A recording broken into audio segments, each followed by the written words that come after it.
Salam rekan-rekan Innovasurance, kita berjumpa lagi di channel Inovatif Assurance, belajar dimanapun dan kapanpun dalam sesi 10 menit belajar audit dan risk bersama saya Pandi Arista Siregar. Teman-teman baru-baru saja di Instagramnya Innovasurance ya, saya upload konten mengenai top 10 teknologi, tren teknologi dan keuangan yang tentunya penting untuk kita ketahui di profesi kita sehari-hari sebagai auditor internal atau yang berkecimpung di dunia manajemen risiko.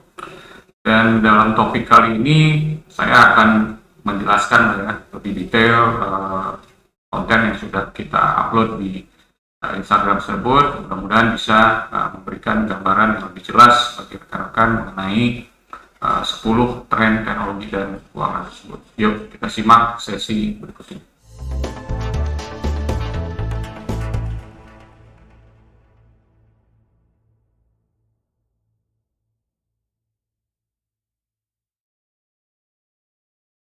Ya, rekan-rekan sekalian, di Instagram ini kita udah mengupload ya konten weekly journal kita mengenai top 10 tren teknologi dan keuangan, dan kemudian kita juga kasih semacam bonus ya mengenai hasil riset dari Gartner mengenai top 12 strategic technology trends for 2022 ya, yang saat ini kita masih berada di awal tahun 2022, dan tentunya hal-hal ini menarik untuk kita ketahui kira-kira bagaimana dinamika dari teknologi dan inisiatif di pasar keuangan yang akan mewarnai dari dunia dari jasa keuangan di Indonesia khususnya. Yuk kita ikuti ya satu persatu.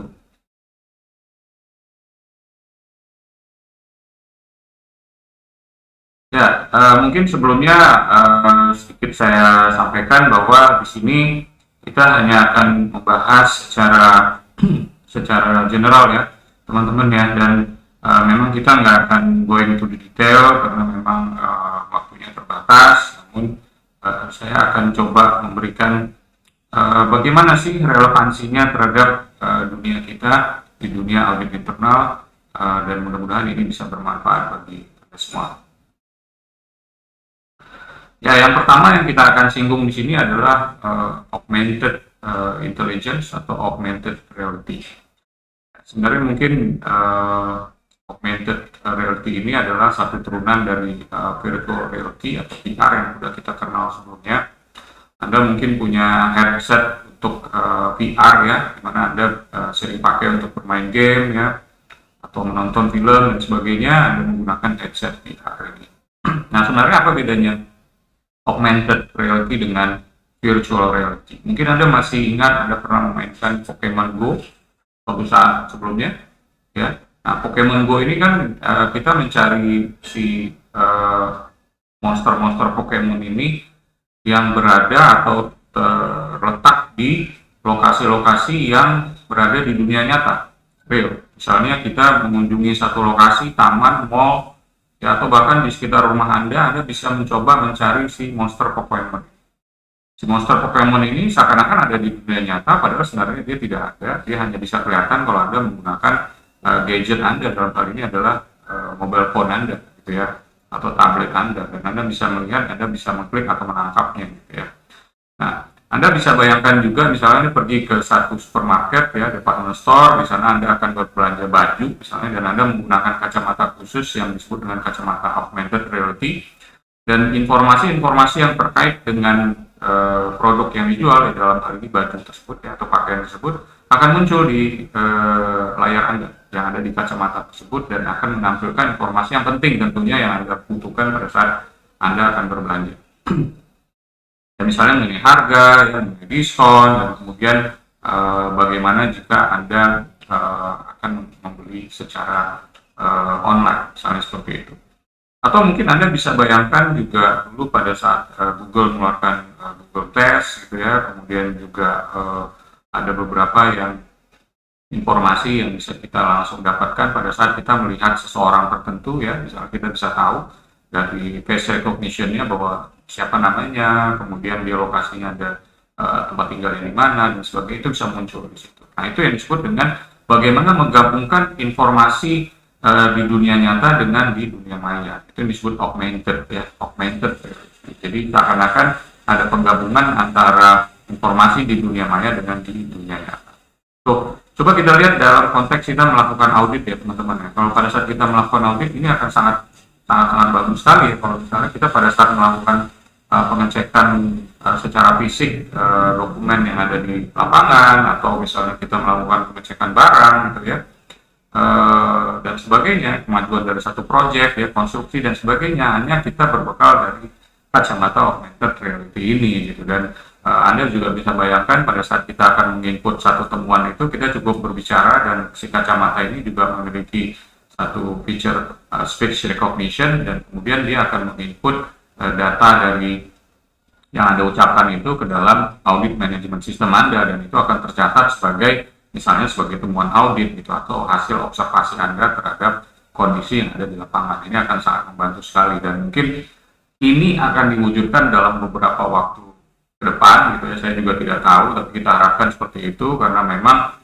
saat ini kita ketahui Facebook atau sekarang kita kenal dengan Meta juga sudah mengembangkan beberapa perangkat ya, misalnya Oculus yang merupakan juga VR headset gitu ya, dan memiliki kemampuan untuk augmented reality, misalnya melakukan meeting di apa yang disebut dengan Horizon workrooms gitu ya. Dan nanti kita bisa lihat di tren berikutnya yang kita kenal dengan Metaverse. Yuk kita lanjutkan ke tren berikutnya ya. Nah, di masa pandemi ini tentu kita tidak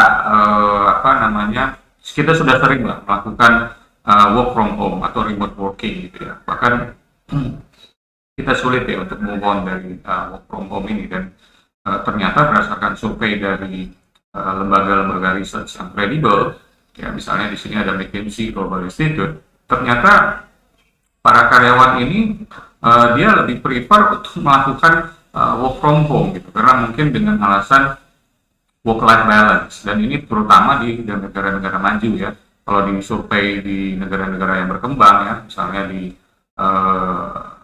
China, India, di Emirat Arab dan Turki, itu persentasenya lebih sedikit lagi, dan lebih sedikit lagi kalau di negara-negara yang masih dikategorisasikan sebagai developed countries gitu ya, termasuk Indonesia mungkin ya.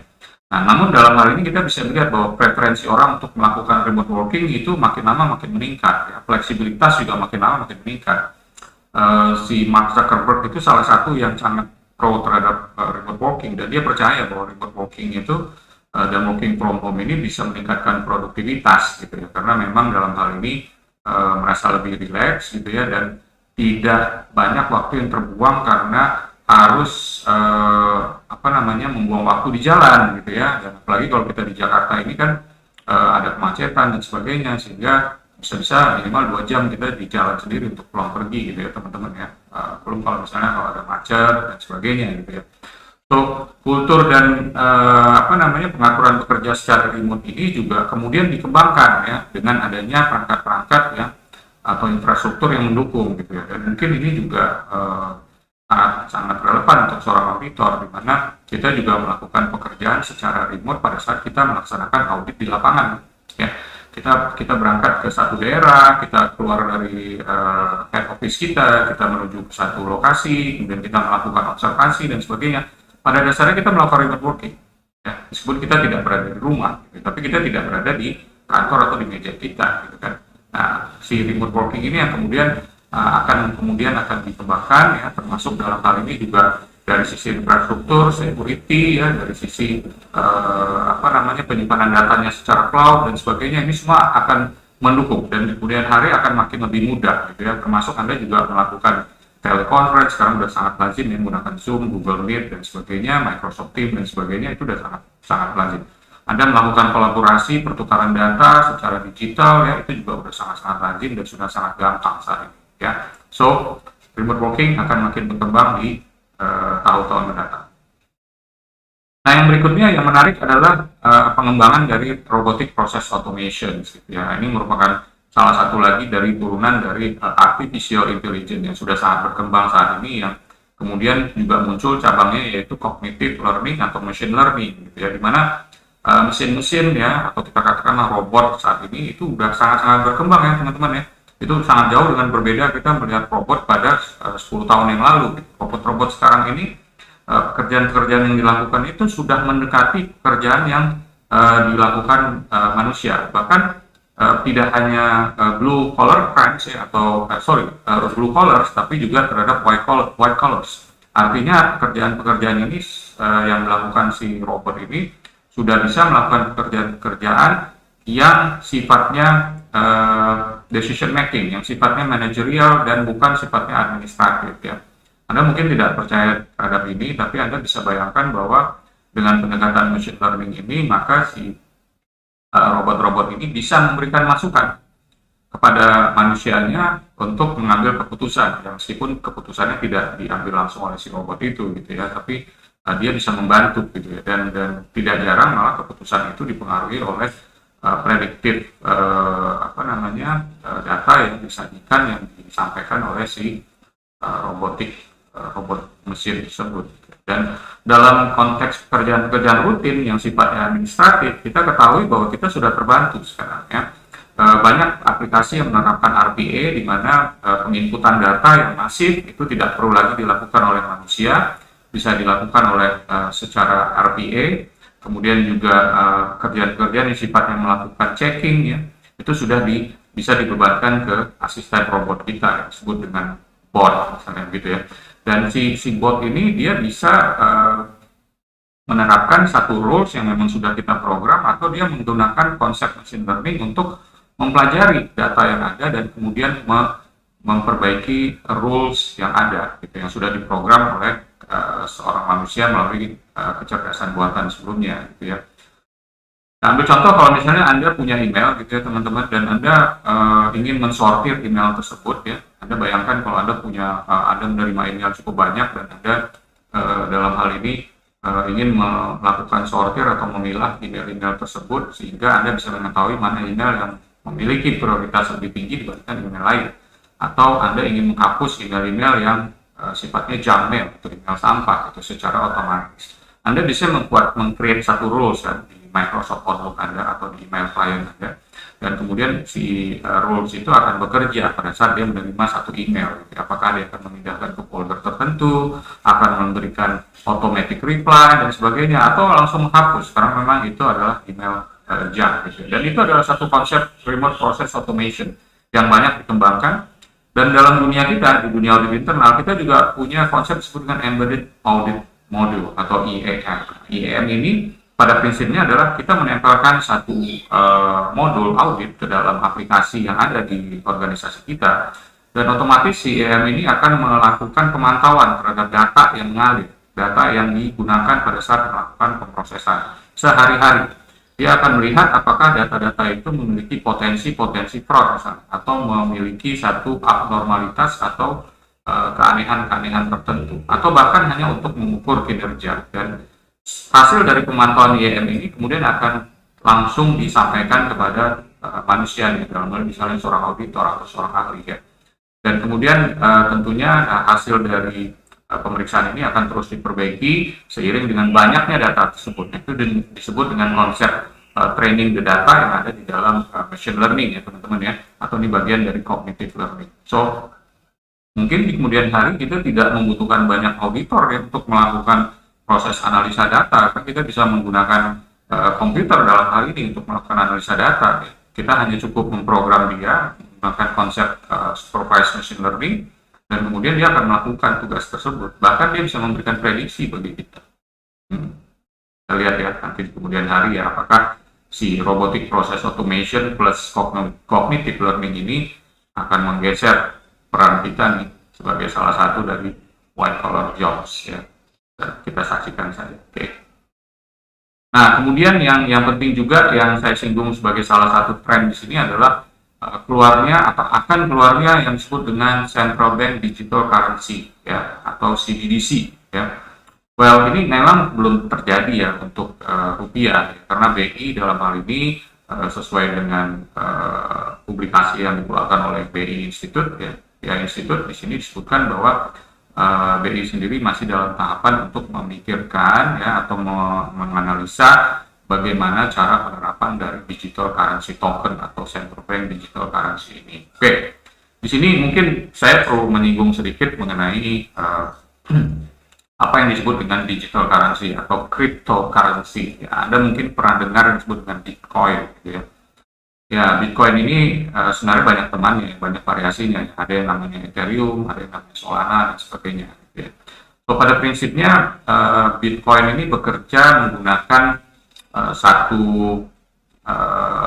metode yang kita kenal dengan blockchain. Ya. Dan di dalam blockchain itu ada satu algoritma yang disebut dengan distributed ledger system. Ya, atau distributed ledger technology. Ini artinya apa? Antara satu pihak dengan pihak lain yang terhubung di dalam sistem blockchain itu mereka semua akan sama-sama menyimpan catatan dari macam-macam ya, apakah catatan mengenai saldo, catatan mengenai transaksi, catatan mengenai aktivitas ya dan sebagainya dari pihak lain. Jadi Anda bayangkan Anda punya satu grup ya. Satu grup misalnya Anda punya kelompok di dalam tim Anda dan Anda punya semacam uang kas gitu ya, Anda punya semacam uang yang Anda simpan gitu ya secara bersama-sama, taruhlah uang arisan misalnya seperti itu, dan ini Anda nggak bebankan ke satu pihak, tapi Anda saling mencatat gitu ya. Jadi setiap orang tuh saling mencatat. Jika misalnya ada teman Anda yang menambahkan sejumlah tertentu ke dalam uang kas tersebut, maka semua orang akan mencatat. Ya. Kemudian kalau ada penggunaan, semua orang juga akan mengurangi dan setiap catatan itu akan diperbandingkan, gitu, yang disebut dengan konsensus. Ya. Nah, kalau memang itu tercipta satu konsensus, maka transaksi tersebut atau perubahan tersebut akan diterima. Ini disebut dengan konsep blockchain. Ya. Mungkin dalam kesempatan lain nanti kita akan singgung ini. Nah, ini sudah sangat berkembang ya teman-teman ya. Udah mungkin sekitar 15 tahun terakhir sudah sangat berkembang dan sekarang ya mungkin Anda baru tahu ya bahwa kapitalisasi dari penggunaan Bitcoin ini itu bahkan lebih besar dari jumlah transaksi atau kapitalisasi pasar dari Visa ya, Visa dan Mastercard ya, yang kita ketahui sebagai dua prinsipal kartu kredit ya yang sangat terkenal ya. So ini mungkin yang mendorong central bank termasuk Bank Indonesia ya di seluruh negara, di seluruh dunia ini untuk menerapkan CBDC, dan yang paling terdepan adalah dari China, di mana People's Bank of China ya, itu juga sudah mengeluarkan yang disebut dengan CBDC di China dan sudah diterapkan, dan si e-yuan ini sudah dipakai untuk proses transaksi di sana, dan mungkin dalam beberapa tahun lagi itu akan menggantikan. So sebenarnya apa sih bedanya CBDC ini dengan uang cash ya, atau mungkin dengan rekening Anda yang Anda pakai untuk melakukan transaksi, atau e-money ya yang Anda pakai untuk melakukan transaksi secara online. Bedanya teman-teman adalah kalau Anda menggunakan uang kas ya, atau uang cash atau yang kita sebut uang kartal ya, uang yang dalam bentuk kertas tercetak di kertas itu Anda tidak akan pernah punya bukti kepemilikan ya. Artinya tidak tercatat nama Anda di uang kertas tersebut kan. Yang penting kalau Anda datang ke warung, Anda mau beli sesuatu, Anda datang ke toko, Anda kasih uangnya, Anda dapat barangnya kan. Tidak ada nama Anda di situ, tidak ada tanda tangan Anda, tidak ada alamat Anda. So, siapa saja yang memegang uang itu bisa melakukan transaksi. Nah, ini yang atau yang disebut dengan anonymity ini yang kemudian juga diterapkan di CBDC ya, di mana karakteristik dari uang kartal ini juga ada di CBDC, di mana disebut dengan anonymity. Si merchant dalam hal ini misalnya si penjual produk itu dia tidak mau tahu siapa sebenarnya yang memiliki CBDC ini. Yang penting kalau misalnya Anda scan QR code-nya, kemudian Anda bayarkan dan kemudian sudah tercatat di dalam sistemnya mereka, maka itu dianggap sebagai satu pembayaran dan Anda bisa terima barangnya seperti itu ya. Karena memang ada satu institusi dalam hal ini central bank yang menjaga itu. Tapi bedanya adalah apa bedanya dengan kartu kredit atau dengan simpanan atau tabungan Anda di bank? Bedanya adalah jika misalnya Anda menyimpan dana itu di satu bank dan kemudian banknya bangkrut, maka Anda akan punya risiko kehilangan dana tersebut. Nah, ini berbeda dengan CBDC karena pada prinsipnya dia diproteksi oleh si central bank, sehingga semua bank yang ada yang berada di bawah kendali yurisdiksi moneter dari Bank Indonesia misalnya, itu akan mencatat informasi transaksi dan saldo Anda. Berbeda kan kalau misalnya Anda punya rekening di salah satu bank, maka itu hanya tercatat di bank itu, tidak tercatat di bank lain gitu ya. Bank lain itu hanya mendapatkan referensi pada saat Anda melakukan transaksi dengan antar bank ya. Nah, seperti itu bedanya.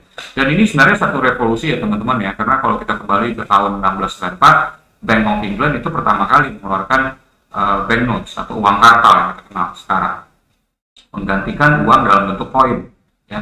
Dan ini awalnya memang tidak begitu diterima, tapi Anda bayangkan sekarang kan orang sudah sangat-sangat lazim menggunakan uang kertas gitu ya, dan tidak ada lagi, jarang yang menggunakan uang koin gitu ya. Nah, itu juga yang kemudian muncul pada saat kita mengetahui yang disebut dengan digital currency ya, salah satunya dengan Bitcoin ini. Bisa jadi nanti suatu saat kita tidak lagi menggunakan uang kas atau cashless society gitu ya. Kita hanya menggunakan uang digital, baik yang dikeluarkan oleh central bank digital currency atau yang dikeluarkan oleh provider-provider yang sifatnya adalah decentralized, yang tidak dikontrol oleh central bank. Contohnya adalah Bitcoin, Ethereum, dan sebagainya gitu ya.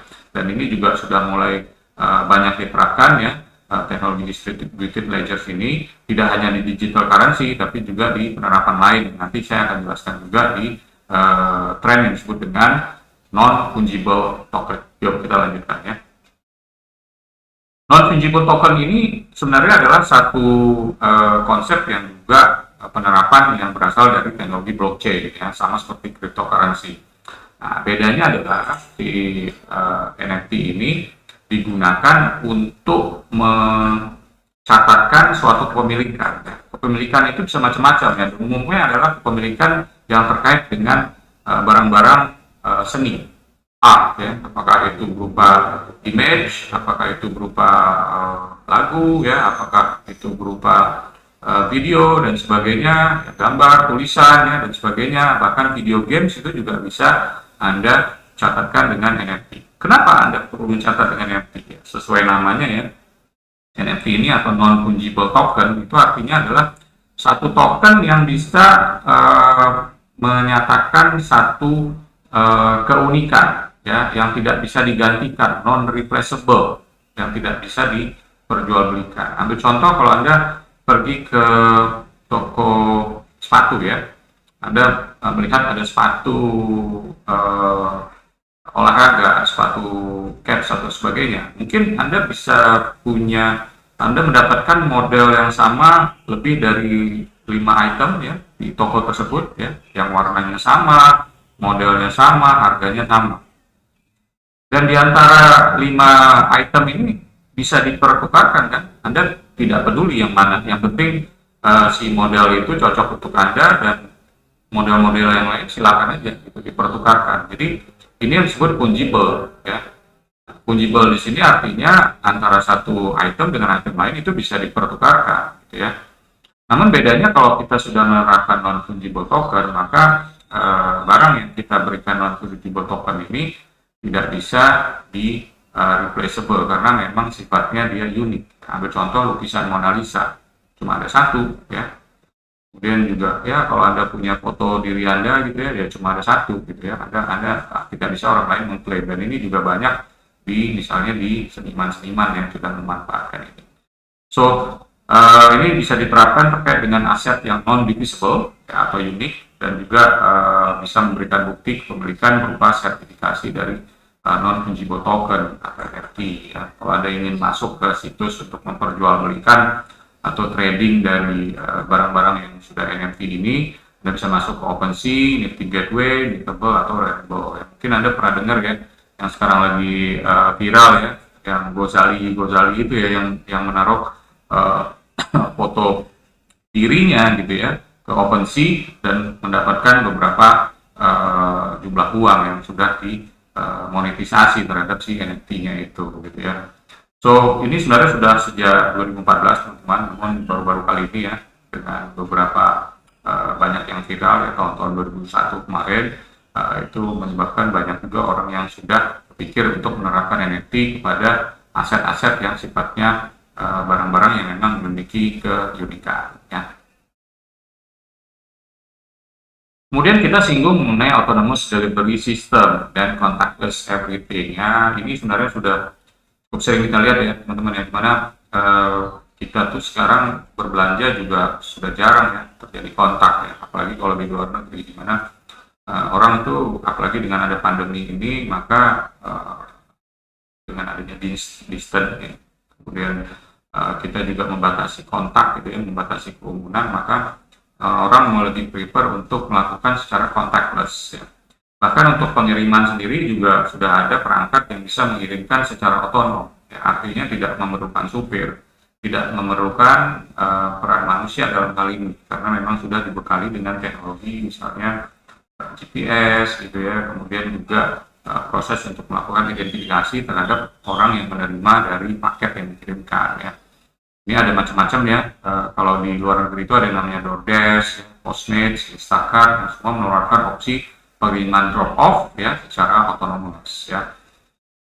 Uber Eats ya juga begitu, GrabHub dan sebagainya.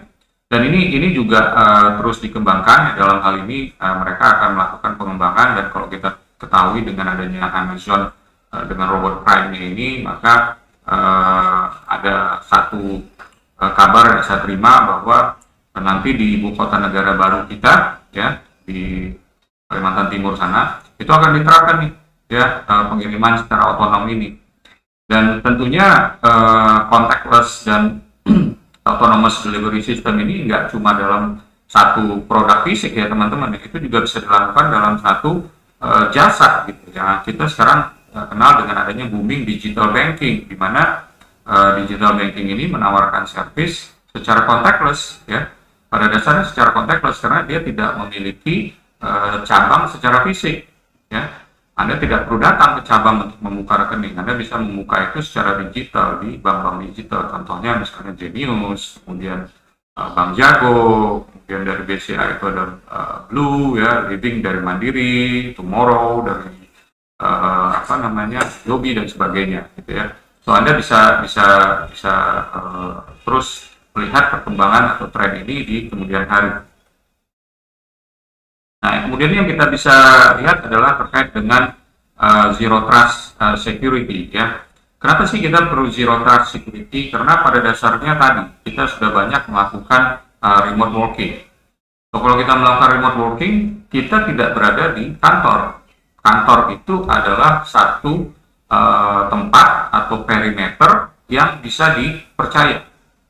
Ya, kalau misalnya Anda masuk ke kantor Anda tentunya melalui beberapa proses untuk identifikasi bahwa Anda bisa menuju ke lantai tempat Anda bekerja. Anda bisa menggunakan jaringan komputer di kantor Anda, WiFi di kantor Anda, gitu ya, menggunakan perangkat-perangkat yang Anda miliki di kantor Anda. Karena memang itu berada di dalam lingkup space yang disebut dengan trusted network, ya, satu lingkungan yang bisa dipercaya. Nah, bagaimana kalau kita berada di luar kantor? Lingkungan yang tidak bisa dipercaya atau untrusted network. Nah, disinilah kemudian dikembangkan VPN, ya, di mana Anda tentunya kalau mau mengakses jaringan internal di kantor Anda butuh masuk ke VPN dulu, kemudian Anda menginput user ID, password, dan sebagainya ya. Tapi itu sebenarnya sudah cukup usang ya teman-teman ya, karena hanya berdasarkan dari user ID dan password. Ya, Anda bayangkan kalau orang sudah tahu user ID dan password dari VPN tersebut. So sekarang VPN itu sudah digantikan dengan yang disebut dengan ZTNA atau Zero Trust Network Access. So dengan Zero Trust Network Access ini tidak hanya dilakukan verifikasi berdasarkan user dan password, tapi juga berdasarkan berbagai hal. Misalnya dari device yang Anda gunakan, ya, kemudian Anda berada di lokasi tertentu, gitu ya, yang hanya diperbolehkan, gitu ya. Misalnya kalau Anda melakukan koneksi dari luar negeri, tentunya ditolak karena Anda berasal dari IP yang bukan dari Indonesia, gitu ya. Kemudian bisa juga berdasarkan perangkat yang Anda gunakan, ya, atau workload-nya, gitu ya. Kalau misalnya menggunakan cloud, ya, data-data yang disimpan secara cloud, maka akan dilakukan proses verifikasi juga berdasarkan workload ya. Dan kemudian juga network, sehingga Anda dalam hal ini jika Anda bisa mengakses ke dalam Zero Trust Network itu network mana yang bisa Anda akses ya. Tidak seluruh network Anda bisa akses, sebenarnya segmentasi di sini. So pembatasan-pembatasan inilah yang dikenal dengan Zero Trust. Pada prinsipnya adalah membuat satu layering ya, atau beberapa lapis proteksi karena pada dasarnya terdapat trust atau kepercayaan yang mendekati nol ya, atau zero ya, mungkin mustahil ya bisa nol ya, tapi mendekati nol karena benar-benar tidak percaya gitu ya. Nah inilah konsepnya, sehingga mempersulit seorang hacker untuk bisa masuk dari berbagai titik gara-gara pegawai dari perusahaan tersebut bekerja secara remote ya. Oke.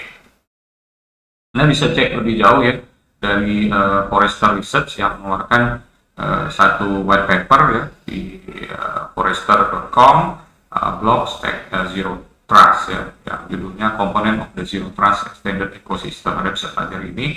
Pada prinsipnya dia memverifikasi dari sisi people ya, orang yang menggunakan, device yang menggunakan, network mana yang bisa dituju ya, atau berasal dari network mana, dan dari sisi workload. Nah kemudian yang tren juga adalah proses belajar mengajar teman-teman ya. Mungkin salah contohnya adalah situs kita, ke channel kita Innovasuransi ini ya, dimana kita melakukan pembelajaran secara jarak jauh kan, dimanapun kita berada dan kapanpun gitu, kita bisa belajar. Nah sekarang trennya adalah menggunakan education tech ya. Kalau Anda mungkin pernah dengar dengan istilah fintech ya, financial technology, sekarang ada yang disebut dengan educational technology atau edtech ya, yang pada prinsipnya adalah menggabungkan experience untuk belajar secara onsite dengan experience secara belajar secara online, ya, dimana ini yang disebut dengan blended learning ya. Untuk contoh, kalau misalnya Anda melakukan pembelajaran secara onsite, Anda bisa berada di classroom, tapi juga Anda bisa melanjutkan pembelajaran di classroom itu secara online kalau misalnya Anda berada di rumah Anda. Again, lagi-lagi kenapa ini dilakukan? Karena adanya kondisi yang disebut dengan remote working tadi, yang membatasi interaksi atau pertemuan manusia di dalam satu tempat. Ya, lagi-lagi ini juga di-trigger dengan adanya pandemi tersebut ya. Namun bedanya di sini adalah ada yang disebut dengan personalized learning path. Ini semacam kayak rapor ya kalau zaman kita dulu ya, waktu masih sekolah ya. Ini silabus dan juga rapor ya, rapor atau buku laporan yang berisi nilai-nilai Anda gitu ya. Cuman bedanya di sini adalah ini konsepnya lebih ke dunia kerja, di mana learning path itu emang dibuat berdasarkan jenjang karir Anda.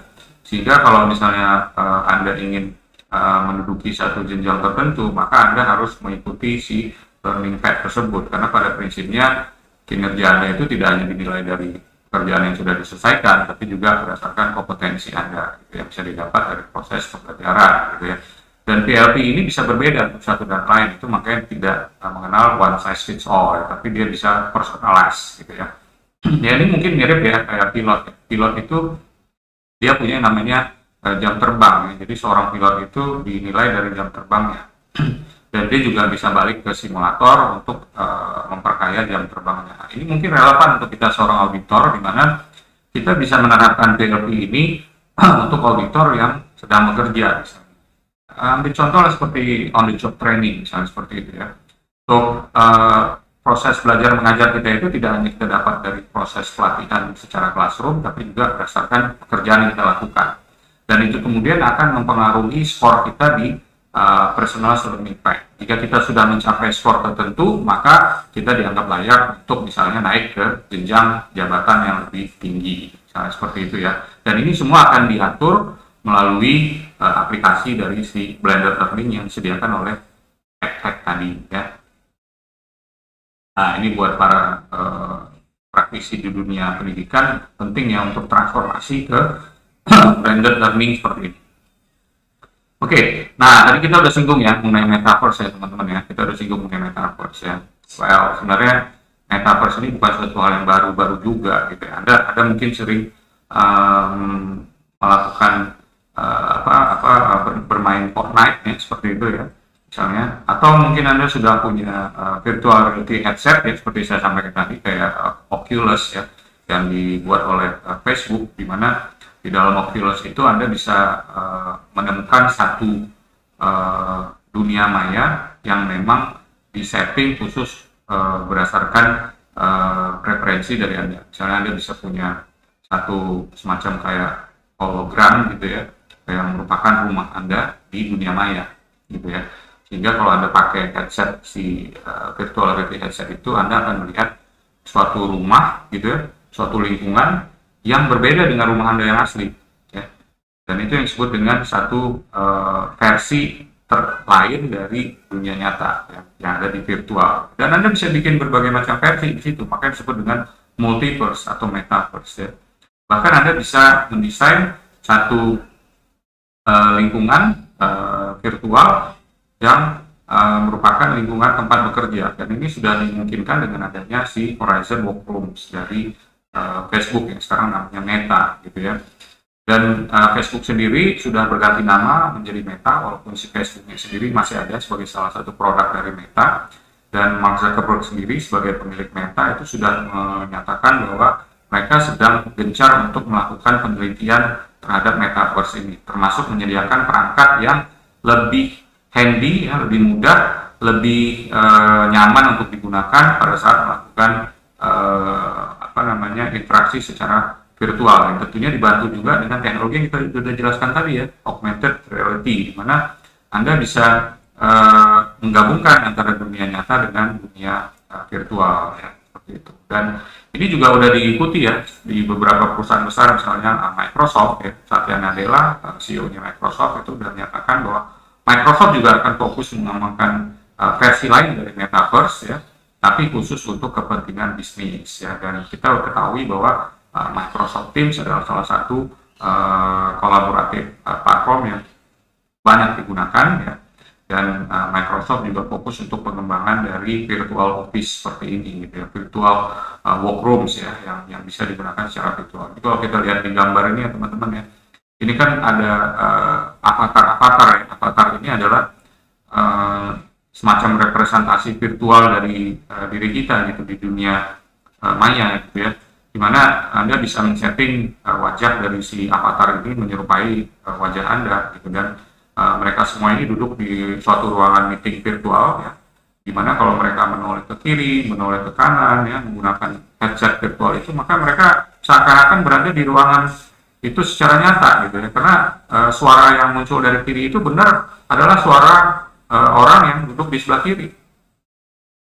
Jadi benar-benar nyata gitu, dan itu sangat dimungkinkan. Bahkan Anda bisa men-scan keyboard Anda ya, keyboard nyata, Anda scan keyboard itu dan Anda bisa langsung mengetik keyboard itu tanpa melepas kaca.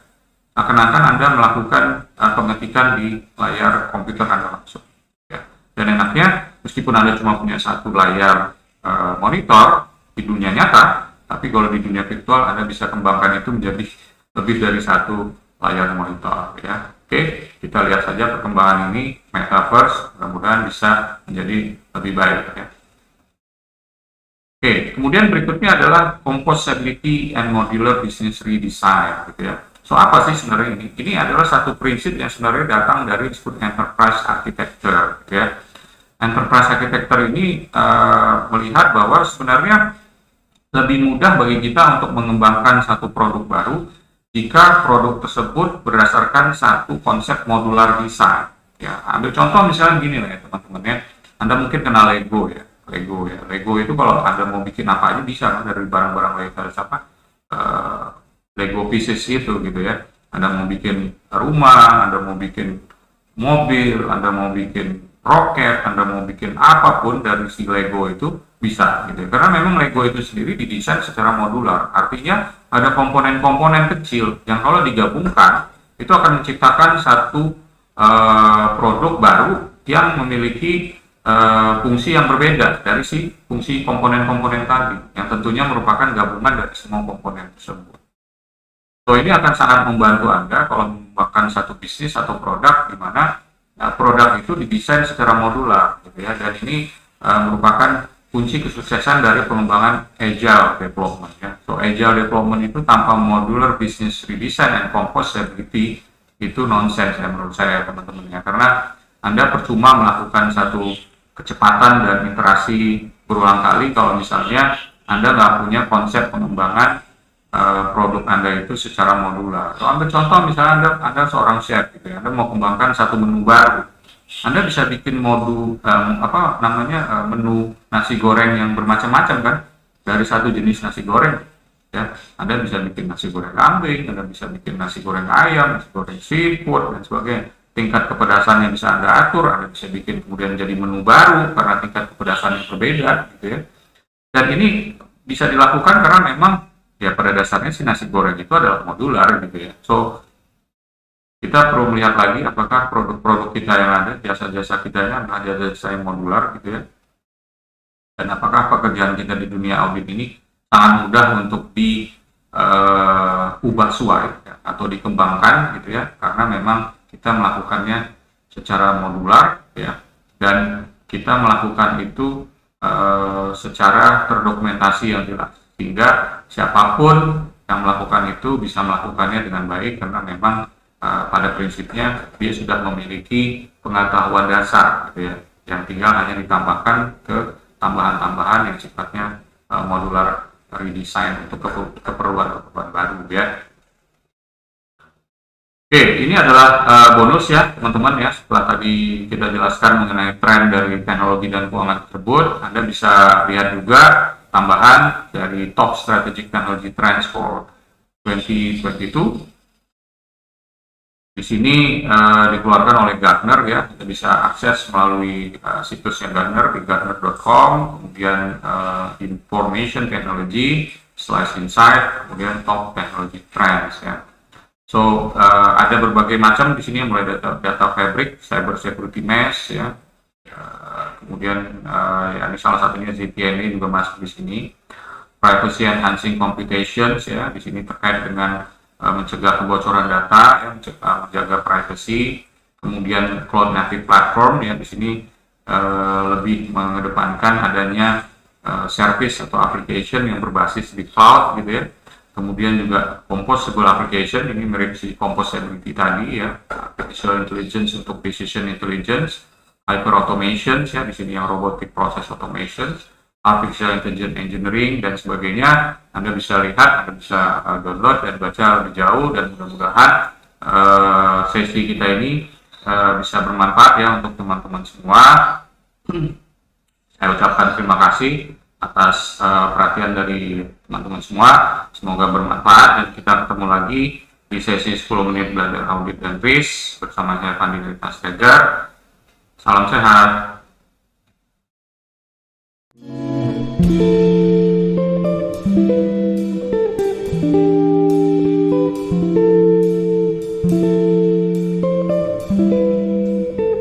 Thank you.